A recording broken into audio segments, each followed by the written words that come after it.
সুন্দরবনের দ্বিতীয় দিন আমরা কিন্তু ঘুরে নিয়েছিলাম সুধন্যখালি, সজনেখালি, দোবাকি।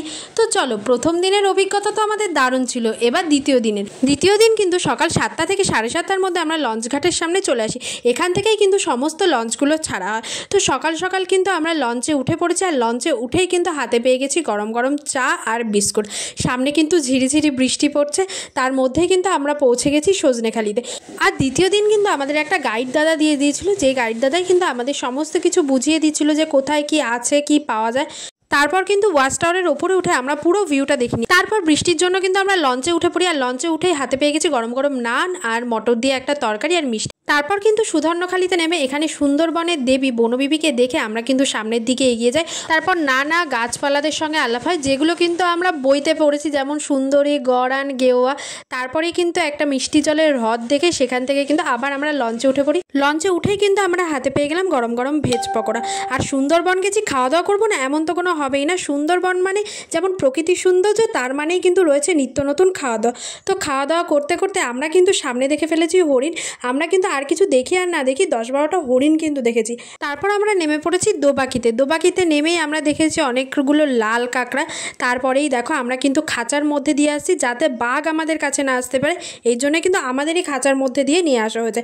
তারপরেই লঞ্চে উঠে আমিও একটু লঞ্চ চালানোর অভিজ্ঞতা নিয়ে নিলাম। তারপর কিন্তু চলে আসি সেই 5টা নদীর মুখ। এখানে বলা হয় পঞ্চমুখী, মানে 5টা নদীর মুখ এক জায়গায় হয়েছে। আর কি স্রোত, তোমরা কিন্তু অন্য বোটগুলো দেখলে বুঝতে পারবে। আমরা যেহেতু যেই বোটে আছি অতটা পরিমাণ আমরা দুলিনি, কিন্তু অন্য বোটগুলো ভীষণ দুলছিল।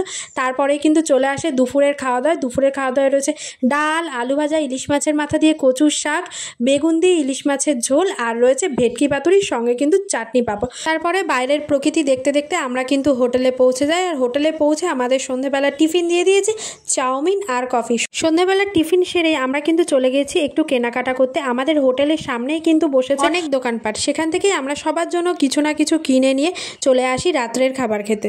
রাতের মেনুতে ছিল ফ্রাইড রাইস আর চিলি চিকেন আর স্যালাড। তোমরা যদি কেউ ফ্রাইড রাইস খেতে না যাও, তার জন্য কিন্তু রুটি আর সাদা ভাতেরও ব্যবস্থা আছে।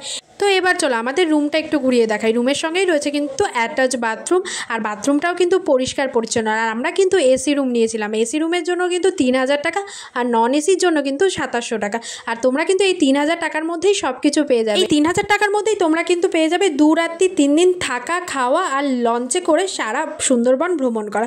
তো কথা বলতে বলতে দেখো আমরা কিন্তু তৃতীয় দিনে চলে এসেছি। তৃতীয় দিনে লঞ্চে উঠে আমরা কিন্তু প্রথমেই পেয়ে গেছি লুচি, ছোলার ডাল আর ডিম সিদ্ধ। তার মধ্যেই কিন্তু আমরা চলে এসেছি সুন্দরবনের জাগ্রত লোকনাথ বাবার মন্দির। লঞ্চ থেকে নেমেই কিন্তু অনেকখানি হেঁটেই মন্দিরের ভেতর যেতে হয়েছে। আর মন্দিরের ভেতর যেতে যেতে আশেপাশে ছিল অনেক দোকানপাট। তো আমরা এখন মন্দিরের ভেতর ঢুকে লোকনাথ বাবাকে দর্শন করে তারপর কিন্তু বাইরে বেরিয়ে এসেছি। আর তার মধ্যেই কিন্তু শুরু হয়ে গেছিলো ঝিরিঝিরি বৃষ্টি। আর এখন কিন্তু আমরা সবাই মিলে বসে গল্প করছি। এদিকে গল্প করতে করতে কিন্তু বিরিয়ানির সেন্ট বেরিয়ে গেছে।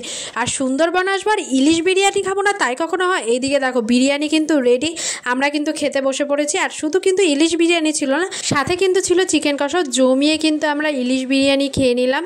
আর সত্যি কথা বলতে ট্রাভেল ডেস্টিনেশনের সাথে 2 রাত 3 দিনের সুন্দরবন ভ্রমণ করার অভিজ্ঞতাও কিন্তু আমাদের দারুণ ছিল। তার সঙ্গেও ভালো ছিল কিন্তু সেই দাদাদের ব্যবহার। তোমরাও যদি ট্রাভেল ডেস্টিনেশনের সাথে সুন্দরবন ঘুরে দেখতে চাও, অবশ্যই আমার স্ক্রিনে দেওয়া নম্বরে যোগাযোগ করো। আজকের মতো টাটা।